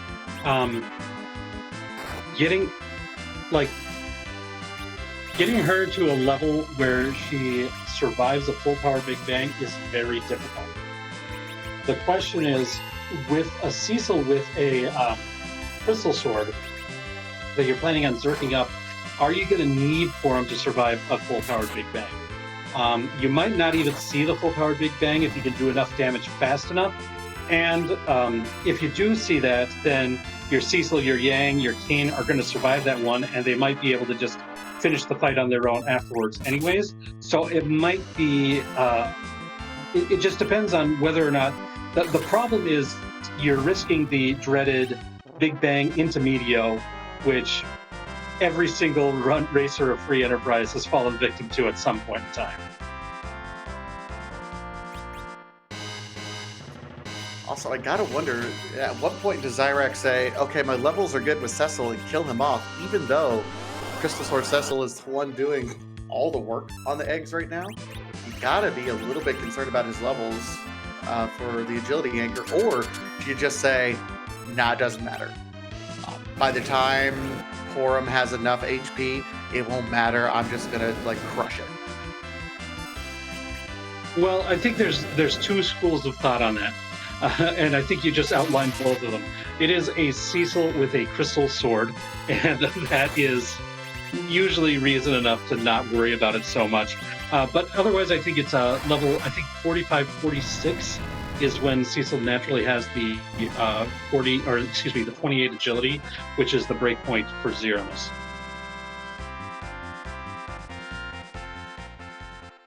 Looks like Zyrak is going to the moon.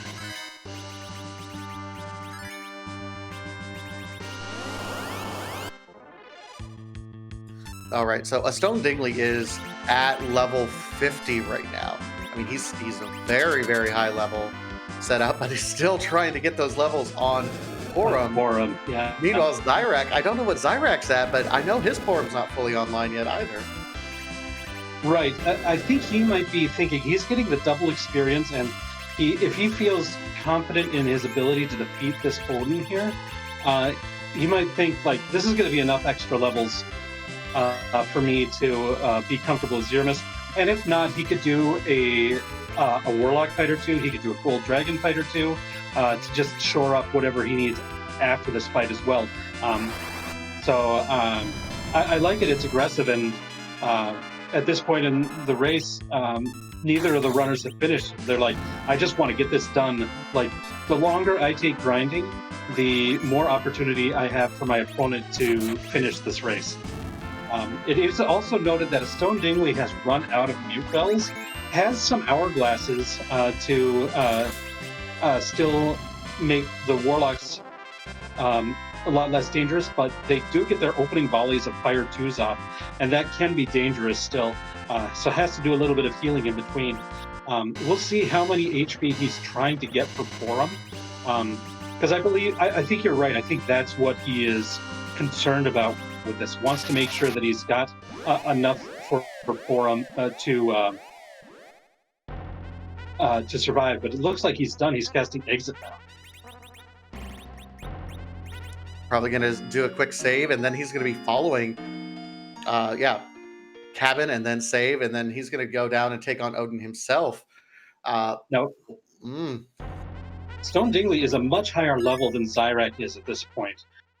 So this Odin should be easier for him. He also has Yang, and if he still has that Thunderclaw, that's going to do massive damage against Odin as well. But Zyrak's through, has completed the Vanilla Mirasame altar, and is officially in go mode. This is a really close end of this race. Are you kidding me? Oh, and it's going to be, I mean, Stone Dingley is going to melt through that boss. I really think that Zyrak's going to need to get a few more levels. His Porum was quite low level, would not be able to survive an unnerfed Big Bang. So he's either got to be careful or get some more levels. Meanwhile, Stone Dingley is right on his tail to get his crystal. Yeah, this is going to be a fantastic finish of this race. Keep in mind what's on the line for both of these racers. Zyrak with a win moves to 2-0, means he will at minimum be in the Magma Seed route, or if he can get steal a win also over Beer Nerd in their Gilgamesh group, still has a chance to go 3-0 right to tables. Meanwhile,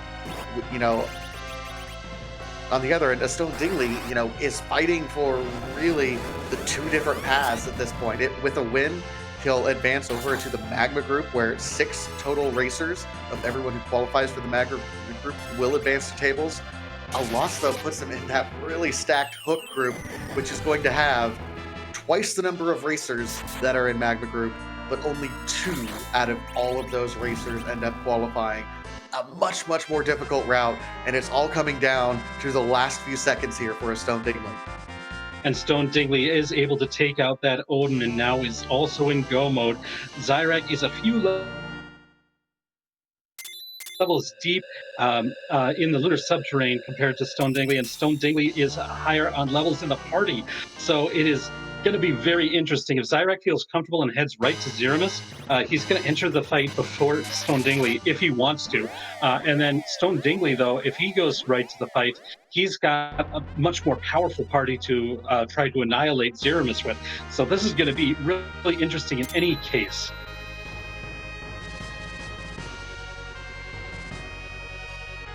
Going full Zerker strats. He's got Palom that he's going to turn online. Porum, you'd love to see it. Oh my gosh, his Porum only has leather and not much in terms of anything else. Oh my gosh. Ooh, Zyrak, buddy. Oh, yeah, Stone Dingley has to pass. He does. I forgot about that. That's another factor. Stone Dingley is actually going to enter the fight first.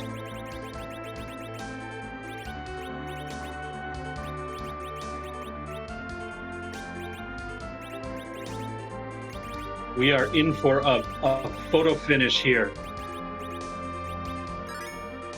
Oh, and, it's such a close race. We have to ask the very, very important question that is, the highlight of every race. Whose butt are we going to kick? Man, are we going to get simultaneous Z-starts? Looks like Stone Dingley. Oh, man, it is so close here. Oh, Zyrak just a few seconds ahead. We are right on the precipice of butt time here. So that you couldn't have asked for a better finish to this race. This is incredible.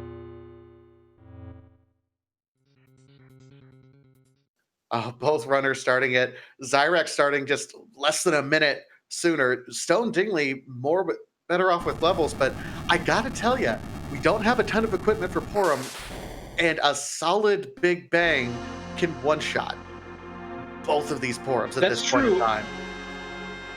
A couple things in Zyrak's factor, though. I think where he stopped the grind is more of I think he was more cautious of Cecil's level for the anchoring part than Stone Dingley was. However, the extra levels might be enough to make it so that it doesn't matter as much for Stone Dingley either. So I think this is a really interesting fight.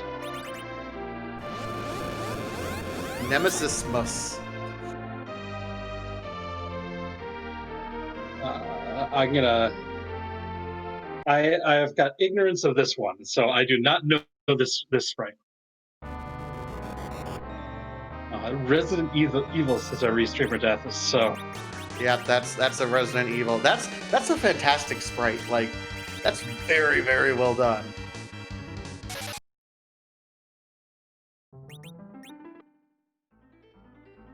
Oh, Stone Dingley is resetting. Something wasn't right. Something there. I don't know if it was like inputs that didn't go the right way, or exactly what the reasoning was. But there was something he didn't like and wants to get it set up again. So this is huge for Zyrak. If this goes smoothly, he might have this. But this is still real close. Yeah, I imagine he's going to be using his Palom. Oh no, his Palom is zerked up too. Oh yeah, Artie. Yeah, at this point, like he didn't level up Palom all the way to nuke. So at this point, he's just like, I've got to do as much damage as I can with my Zerking strategy, not even thinking about a hybrid strat here. He doesn't have anything to deal damage with Forum, with Reflected, anything. So Palom, like, just not going to bother with that. We've got an Artemis bow, we've got Artemis arrows, Zerk up everybody, we got Quad Zerk going. Here we go. Here we got the Quint. Yeah, if she's not going to survive a full-powered Big Bang anyways, might as well put her to work, right? Wow, this is gonna be tight. Quint strats with the put down the controller and hope it's enough. Bonk. The big tab. 57 damage.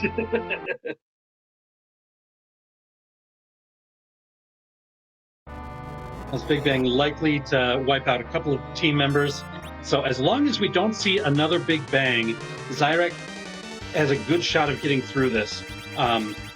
Meanwhile, Stone Dingley now back into the fight, has much higher levels than Zyrak does. Hopefully everything will be better set up this time.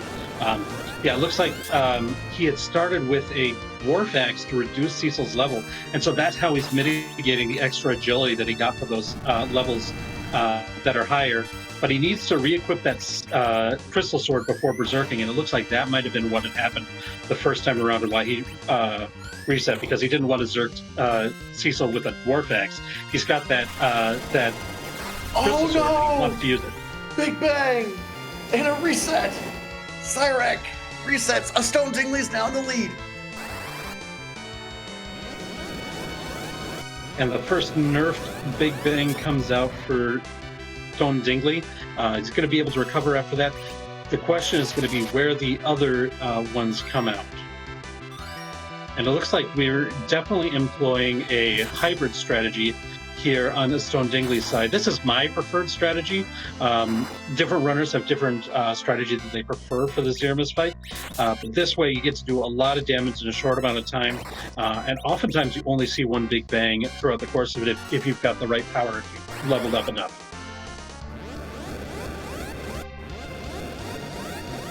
Zyrak needs to take that long walk to get another thing. This is the advantage of the pass. That reset didn't cost Stone Dingley nearly as much time as it does Zyrak with that extra walk. Absolutely, and man, he is just doing work. Still Crystal Sword.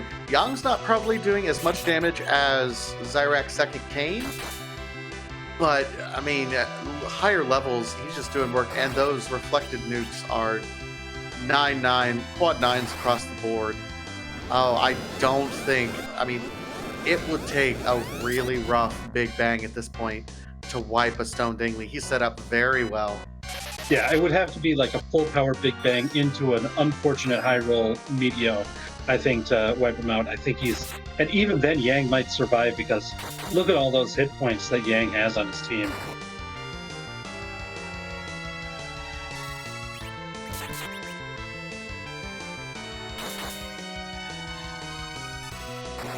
In the meantime, yeah, Crystal Sword Cecil, 7k hits. He is doing fantastic work, but my goodness, how close has this race been from start to finish? They've gone in completely different directions, different objectives completed for both of them. Stone Dingley had an early attack on Antlion, ends up getting that clear. Zyrak, meanwhile, keeps following his key items, follows the routing, ends up with both the Legend and the Adamant from diving the tower, and gets his final key item at that point in time. This has been just an amazing race and a great example of why this flag set is so fantastic for a race, because you can go in two different directions. There's no one way to do it, and if Stone Dingley does win. Big win there for Stone Dingley. The power overwhelming is able to overwhelm Nemesis and takes the win with an official time of 1 hour, 36 minutes and 50 seconds. Stone Dingley has secured his place in the Magma group. GG's all around, and we are going to see if we can get a Stone Dingley in for an interview.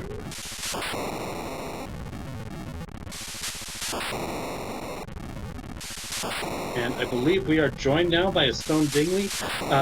Stone, GG's on your win, and congrats on qualifying for the Magma group. Thank you very much. Man, my heart is pounding over here.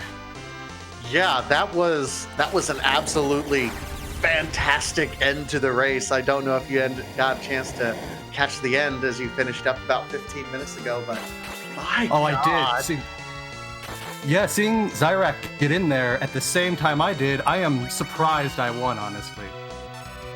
You had the level advantage going in and also the pass advantage, and both of those were real big factors in your being able to take out the final boss before Zyrak was able to. So big ups there. And yeah, you were in some senses rolling ahead of Zyrak through a lot of the seed. You made it underground long before Zyrak did, because Zyrak cleared out everything in the underworld and you dove underground earlier. What were your thoughts on this seed as it was playing out, especially with regards to the hook route that was presented to you? Honestly, everyone says it, but I felt like I was so far behind. I felt like Zyrak must have been underground 5-10 minutes before me. He probably didn't bother going to Baron and doing all those things I did. I was certain I was behind, right up until the point where I found the rat tail, and then I thought, maybe he didn't do Keyless Tower. Maybe I got lucky. Well, he did. To be fair, Zyrax did not do the keyless tower because he had the key when he went into the tower. So that was a difference. But you were that was kind of one of the places where the two of you were in sync again, since he had just gotten to the underground and went right back in the tower. You had cleared out a bunch of the underground and went back into the tower basically at the same time. So it was really fascinating. After such divergence, to see you two come together at that really critical part of the run.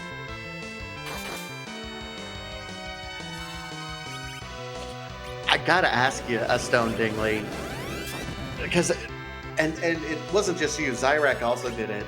You know, we saw D-Mist relatively early in the Baron end. Neither of you really went immediately for it. You kind of did some other stuff. I mean, I believe you even went underground before you even checked that D-Mist spot. Is it something you forgot, or did you specifically say, my opponent probably went there, whatever it is, it's a rabbit hole, I'm gambling against it? What was your thought process there? Well, I completely forgot until about somewhere just before Dwarf Castle. You know, as long as it's you remember it before it's absolutely too late, you can make up, and I think this kind of showed that at least you remembered at that point. You know, it's just a little bit of a case of the nerves. It's the same thing that happened when I reset out of the Z fight the first time, when I forgot to take the dwarf axe off of Cecil. Oh, I was beating myself up so bad, just waiting to watch it come up on the stream. Yeah. But you decided to opt for the Warlock grind before doing the Odin fight and then the Threemus fight. Is that a grind that you prefer, or was it a situational decision? What led you to deciding to grind on those Warlocks? Oh, it was completely situational. I just figured walking down to use these hourglasses on the dragons was a further walk. and the warlocks are not hard at all, and I had mute bells, which are even easier. So I figured I'll just take them until I get Cecil up to 54 and get Nuke and White on my Paladin Porum. Yeah, and that seemed to go well. And then with those Nuke and White spells in your arsenal, you decided to go with a hybrid strategy in the Threemus fight. Is that something that you were happy to employ, or is that something you're comfortable with, or is that was something you were looking to do even before the seed might have started? Oh, I wish I had that much forethought. No, it was just, like you said, power overwhelming. I had that Crystal Sword Cecil. I guess I could have gone Reflex strats, but I figured this would actually might even be safer because I could phase change through some of the big bangs. Just to avoid them. Talk to me a little bit about the early part of this seed. The overworld just felt horrible. We had Edward, a couple Porums available, Tella. We didn't even Kane, who's the most equipment-dependent character that's out there, and not a ton of equipment for him. And you're trying to go over this overworld like, what am I doing? Yeah, that's about right. That's about exactly how I felt, especially seeing that alt gauntlet over at Fabul after I'd already taken and leveled up some agility on Cecil, so I couldn't get the quick quakes out. I couldn't just have Tella do some fire 2s or something. I was like, oh my gosh. I really hope Magma Key isn't there. Well, luckily for you, it wasn't. And then you were able to parlay that into a well-earned victory today. Do you have any other final thoughts about this seed itself, or your experience in the group stage so far? Well, this is my first tournament, and I've really been enjoying it.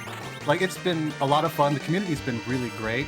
I started playing when I was watching the Fabul Gauntlet, and I gotta say, it's even more fun being on the other side, being a participant. So I'm really glad that I decided to take the plunge and try it out this time, and I'm looking forward to all the competitors in the Magma Pool.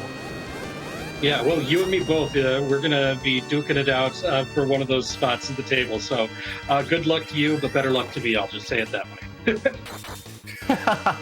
And before I go, I want to thank everybody for what they're doing. Thank you, Dathis. Thank you, Baka. Thank you, Rexral and Vitasia, for everything you're doing to get these races run so that people can enjoy them. I know it's one of my favorite parts besides running is watching everybody else play. Well, I think if you decide to watch this one back, you're going to see a very exciting race. And I just want to once again say GG's and thank you for letting us watch a really fun race tonight. Thank you very much. All right, and that's our winner and advancing to the Magma Group of Stone Dingley. For somebody who's in their first tournament here, really great showing here to go 2-1 and make it to the slightly easier path to the table group is a great accomplishment.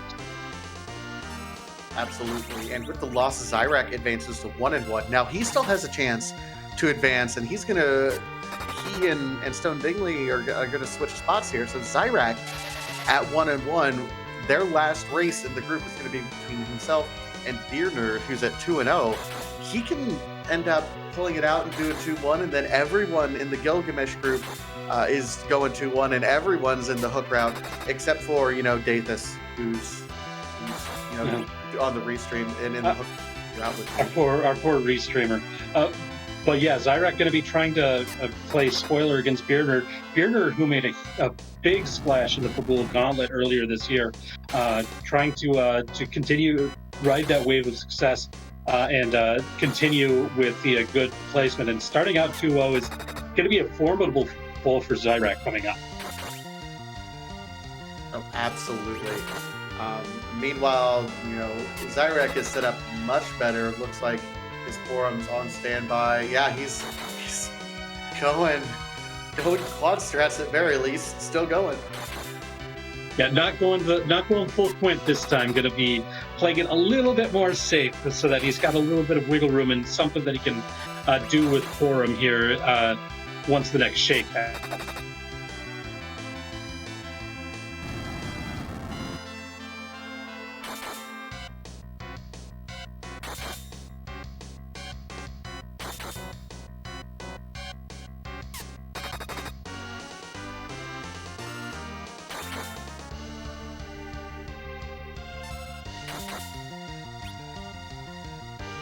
Yeah, I agree. This fight seems to be going a bit better for Zyrek this time. Everything seems to be in place right now. Looks like he also kept Kane unzerked so that he can revive up Forum here. So I think that's being a bit more heads up. Just knowing that where his weakness is, that Forum's HP level, and keeping that Kane out. So it's going to be a little bit better. And it looks like we've got some music for you here. And so enjoy some music from Final Fantasy IX while Zyrek has completed the seed. Yep, GG's.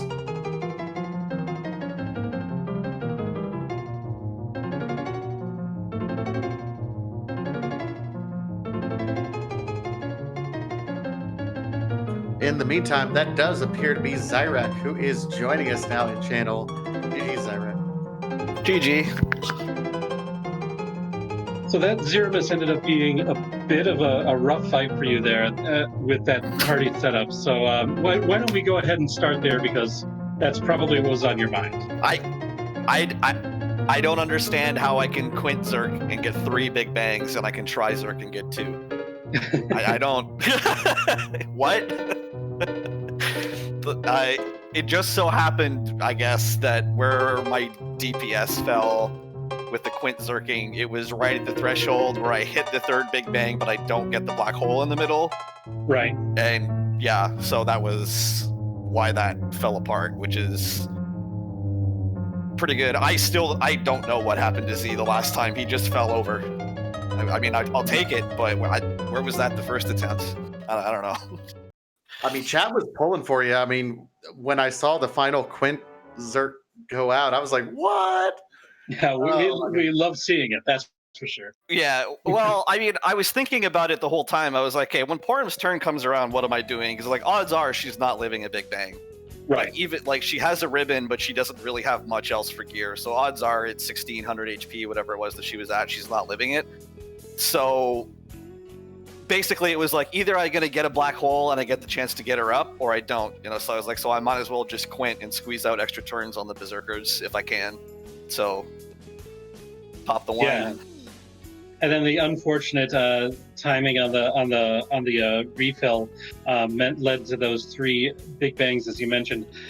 So yeah, that was unfortunate. Now, one thing I did want to talk to you about, though, other than that Threemus fight, you decided to really clear out everything on the overworld before diving that hook route. And then I think one of the real key moments was you found that darkness crystal before a Stone Dingley did, because he had forgotten to do the Demas check until after he'd done most of the underworld. So when you've got access to that, what was in your head? What was your plan at that point? The early game threw me for a loop a little bit. I was pretty indecisive just because there was really nothing for you damage-wise. Like, that's probably, on the T. Wilder setting, that might be the lowest tier seed in terms of stuff in the areas that I usually check. There was really nothing out there at all. So I was going through all the overworld looking for whatever the thing was that was going to get me to be able to go over the top and actually be able to do some damage. And when the crystal sword showed up, I was like, okay, this seed's going to have to prove to me there's not a Cecil in it, because I am going to make it show me. And that's why I did Earth Crystal first. No luck there. Baron Key turned out to have one, which was great. So from there, it was just get the Cecil online and bulldoze the rest of the seeds. So that was the thought process there. And then another decision that I just wanted to bring up, you decided to ditch Tella and roll with your 2 Canes and Cecil. Were you kind of just banking on there being sirens available somewhere in the underworld? Or what was your thought? Were you considering doing a D-Machine grind at some point? Or I'm just curious as to your thought process and what your plans are in general as far as finding grind options in this flag set. Right. It was definitely a bit of a risk. Dumping Atella Like if you just hit go mode 2 minutes later and D Machines is your grind option, like that's a real big feels bad moment for sure. But with the 3 strong fighters and with a Stardust Palom, like I have the tools to take bosses down, and if it turns out that sirens aren't available, you know, moon trap chest or moon random encounters when you can clear them that quickly aren't that bad. I mean, obviously they're not going to be as efficient as D Machines are, don't get me wrong, but with that kind of DPS output, if you can go get 1 or 2 decent random fights on the moon, that's going to be enough for Crystal Sword Cecil to, you know, raffle stomp his way through whatever's at the ribbon location, most likely whatever's at the wyvern location, which are, you know, huge experience.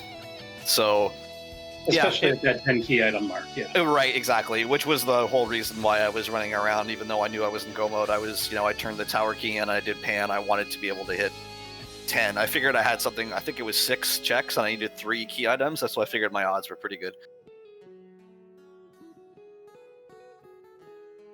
Well, GG's on your finish here. And did you have any other final thoughts about this race or the how this is going? You do have a battle against Beer Nerd to try to qualify for the Magma route still. Yeah, it's going to be tough. I'm not overtly familiar with how Beer Nerd plays, but I know he put together a really nice run in the Fabul Gauntlet last year, so certainly don't expect an easy match from him on Friday. Yeah, my MO in these tournaments has been to get right on the bubble of advancing to the playoffs and then not making it, so I would like to not do that this time if I can avoid it. So definitely getting the second win would be a good first step. All right. Well, good luck to you in that race, and thank you for letting us watch a really exciting race between you and a Stone Dingley tonight. Thanks, Fantasia. Thanks, Rex. I appreciate it. And thanks again to Random Mania and to the Restream team. Always appreciate all the work you guys put in. All right. Well, that was Zyrek, our second place finisher tonight. And we're just about to finish up here. We're going to be sending you on over to the Free Enterprise channel for more Free Enterprise action. Fantasia, did you have any final thoughts about this run?